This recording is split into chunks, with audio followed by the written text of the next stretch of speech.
తల మీద చెయ్యి వేసి బొట్టు పెట్టినా, తాళి బొట్టు మెడను కట్టి బొట్టు పెట్టినా, తల మీద చెయ్యి వేసి బొట్టు పెట్టినా, తాళి బొట్టు మెడను కట్టి బొట్టు పెట్టినా, సన్ని కళ్ళు తొక్కినా సప్త పదులు మెట్టినా, సన్ని కళ్ళు తొక్కినా సప్త పదులు మెట్టినా, మనసు మనసు కలపడమే మంత్రం పరమార్థం.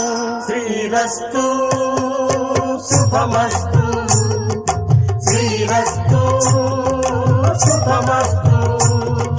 శ్రీకారం చుట్టుకుంది పెళ్లి పుస్తకం, ఇక ఆకారం దాచుతుంది కొత్త జీవితం.